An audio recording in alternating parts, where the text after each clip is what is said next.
You are part of one of the world's greatest endeavors, the effort to stop infectious disease. Like other animals, infectious diseases have been with us since the dawn of our species, from herpes virus that infected our common ancestors in Africa to the COVID-19 pandemic that struck the whole world. The effort to understand these diseases has been going on for some time too.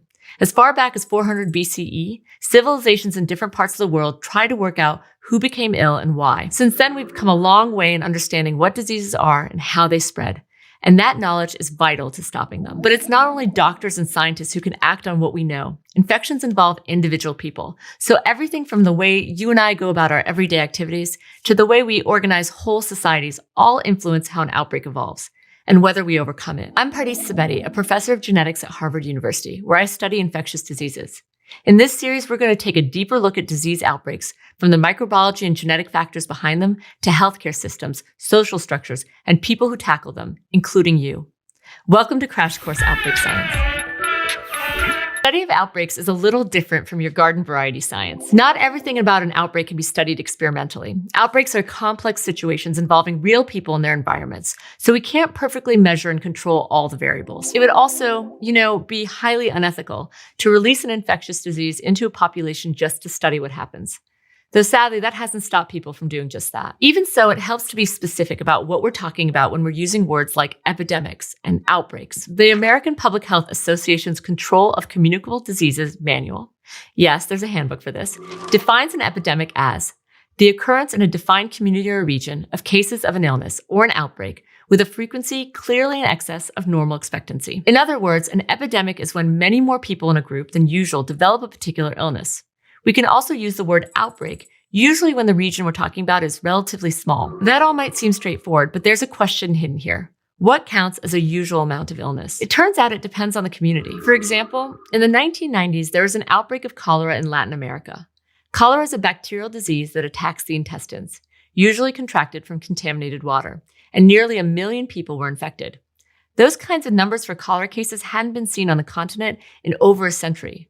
So the sudden rise was dramatic, but near the Ganges Delta between Bangladesh and India, cases of cholera are an unfortunate and persistent fact of life because of the environment. When a disease has roughly the same incidence in a place over an extended period of time, it's called endemic. The word endemic is derived from the ancient Greek words en, meaning in, and demos, meaning people, like diseases that reside in a group of people. That's opposed to epidemic, which is derived from epi, meaning on, as in diseases that act on a group of people. Similarly, a pandemic draws on the Greek word pan, meaning all, as in an epidemic that spreads across borders into many countries, affecting the whole world if left unchecked. What really distinguishes an epidemic or outbreak is that the number of cases of illness are much higher than they normally are within a certain community, which means words like normal and usual have to be taken in the context of particular groups of people, their way of life, and circumstances. It doesn't mean that cases of cholera were more or less important in South America than in the Ganges Delta, but it means we might approach the two situations differently. Outbreaks are evolving situations where the disease could become more widespread. So the goal is to stop the disease spreading even further, as well as treating those who have it. It also means having organizations and systems in place that can handle the social changes an outbreak requires, which is a pretty tall order. What's key to tackling those challenges is understanding the nature of an infectious disease and how people respond to them. We'll start with the disease itself. When it comes to diseases, different scientists have different ways of thinking about them. For example, microbiologists consider diseases in terms of their biological cause. One of the most important scientific discoveries in history is that tiny organisms that enter the human body are what's often responsible for us contracting infectious diseases. These are known as pathogens. The most commonly known pathogens are microorganisms like bacteria, viruses, protozoa, and fungi. The science behind pathogens is pretty broad, so we'll be looking at them in closer detail next episode. The takeaway is that microbiologists tend to characterize diseases by the pathogens that cause them. Epidemiologists, meanwhile, think about diseases in terms of the bigger picture, focusing on how it spreads and what its source is. Unfortunately for us, there are lots of ways pathogens can infect people. They might be spread from person to person through contact with the skin or through droplets in the air, from someone sneezes or coughs. They might be eaten in contaminated food or injected by an insect like a mosquito. Even if the pathogens might be different, an epidemiologist would think of diseases in terms of these transmission routes. They also consider when a community is regularly coming into contact with the same source of disease, which are called reservoirs. Sometimes a reservoir is a group of infected people, but it could also mean a local population of animals carrying diseases like rabies. The reservoir might be soil, which contains certain kinds of fungi, or contaminated water. The kind of reservoir also determines who might be at the most risk from an outbreak, as we'll see in a moment. Finally, there are medical scientists and doctors who tend to think of diseases by their clinical symptoms. Clinical symptoms might be familiar things like fever or difficulty breathing, but also could be conditions like, say, inflammation and swelling of body parts, or a whole lot of other not-so-fun things. From a doctor's perspective, identifying diseases by their symptoms is important for treating them. It's worth mentioning we're going to have to be pretty frank about the human body and some of the more icky parts when studying outbreaks. But science demands clarity. For example, in the case of diarrhea, regardless of the pathogen or the way the patient was infected, they need to be treated with fluid replacement to keep them hydrated. So we have 3 ways of looking at disease: the organism behind the disease, the way it spreads, and how it affects an infected person. Which brings us to the role people play in an outbreak.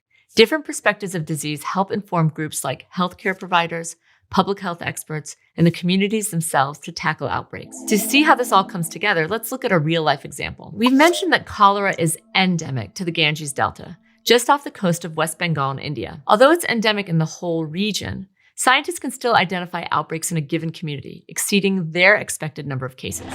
Let's go to the thought bubble. On October 13, 2004, a healthcare facility in Kantrapara, India, reported a cluster of cases where patients suffered from acute, watery diarrhea. As I said, science needs clarity. A lot of those patients also were so dehydrated they were sent to the hospital, all classic signs of cholera infection. The district epidemiologist set about to confirm whether this was an outbreak. He started by looking at the data of similar diarrhea cases from the previous months and found that the number of cases in the cluster was in fact higher than expected. To confirm that the patients definitely had cholera, he worked with the hospital to take samples, which for clarity were from the patients' butts. The samples were from their butts. Those samples were sent to a lab where microbiologists could test them and rule out other pathogens that might be responsible too, like salmonella. Meanwhile, the epidemiologist drew a map of the cases by household. He found that most of the cases came from areas which relied on the municipal water supply.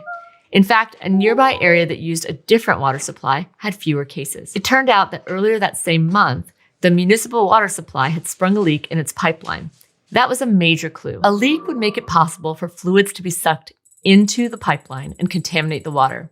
What's more, it had been raining heavily at the time, bringing lots of sewage-contaminated water near the pipeline. Sure enough, the lab results came back positive for Vibrio cholerae, the bacteria that causes cholera, and negative for other pathogens. At that point, it was clear there was a cholera outbreak on their hands. Thanks, Thought Bubble.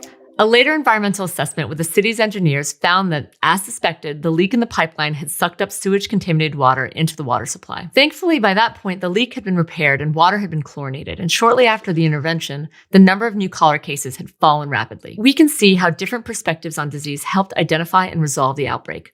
The clinicians monitoring clinical symptoms helped bring the high number of diarrhea cases to light and flag up the possibility of cholera. Microbiologists confirmed this by identifying the pathogen from lab testing, while epidemiologists identified the reservoir for the disease. While outbreaks are specific to certain groups of people, the way in which they happen is often starkly similar to outbreaks all over the world. While we mentioned cholera outbreaks in Latin America and India so far, one of the most famous ones happened 150 years earlier in London, England. Though the tools at his disposal were a little different in 1854, physician John Snow used many of the same methods as the district epidemiologist in Kantrapara used to identify the outbreak. Snow also used a map to trace the locations of each cholera case to find the common source of infection.